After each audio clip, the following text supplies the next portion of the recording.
الله وبركاته. بسم الله الرحمن الرحيم. الحمد لله والصلاة والسلام على رسول الله وعلى آله وصحبه أجمعين. أما بعد. ഏറെ സ്നേഹം നിറഞ്ഞ സത്യവിശ്വാസികളെ, സഹോദരങ്ങളെ, അബൂ ഹുറൈറ റളിയല്ലാഹു അൻഹു നിവേദനം ചെയ്യുന്ന ഹദീസിൽ അല്ലാഹുവിന്റെ റസൂൽ സ്വല്ലല്ലാഹു അലൈഹി വസല്ലം പറഞ്ഞതായി ഖുദ്സിയായ ഹദീസിലൂടെ നമുക്ക് മനസ്സിലാക്കുവാൻ കഴിയും. ഇന്നല്ലാഹ തആല യഖൂൽ യാ ഇബ്ന ആദം تفرغ لعبادتي أملأ صدرك عنا وأسد فقرك. അല്ലയോ ആദമിന്റെ പുത്ര, നീ എന്റെ ആരാധനക്ക് ഒഴിഞ്ഞിരിക്കുക, എങ്കിൽ ഞാൻ നിന്റെ ഹൃദയം ഐശ്വര്യം കൊണ്ട് നിറക്കുകയും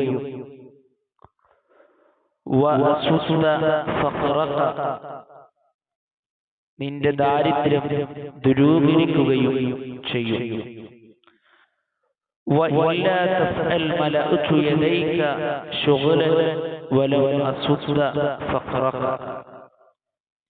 നീ അത് ചെയ്തില്ലെങ്കിൽ ഞാൻ നിനക്ക് മുമ്പിൽ തിരക്കുകൾ ഇറക്കുകയും നിന്റെ ദാരിദ്ര്യം ദൂരീകരിക്കാതിരിക്കുകയും ചെയ്യും.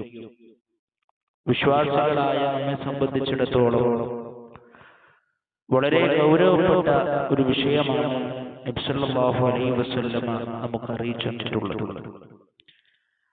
ആരാധനയ്ക്ക് വേണ്ടി നാം ഒഴിഞ്ഞിരിക്കുക എന്നുള്ളത്.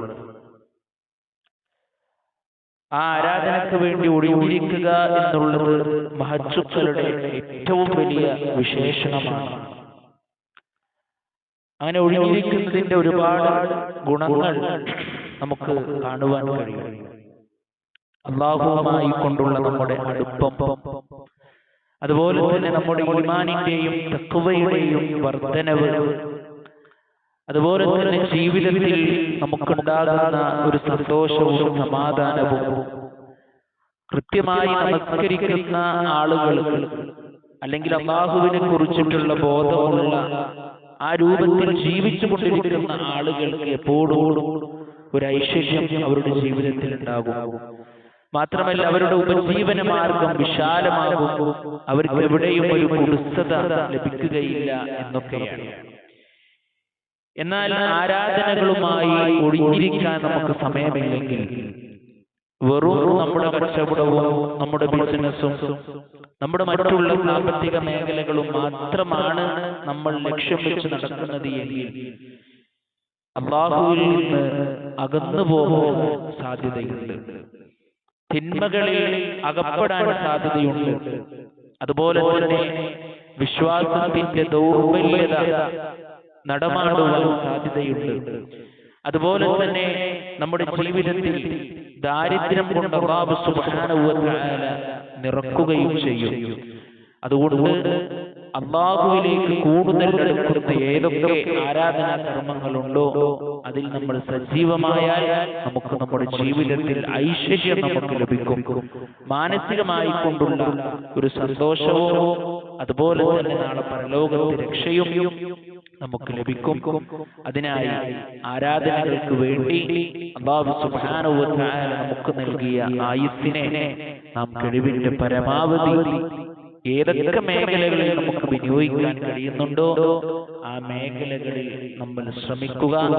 അത് ഒരിക്കലും നമുക്ക് നാളെ പരലോകത്ത് നഷ്ടം സംഭവിക്കുകയില്ല എന്നുള്ള ഗൗരവമുള്ള കാര്യം നമ്മൾ മനസ്സിലാക്കുക.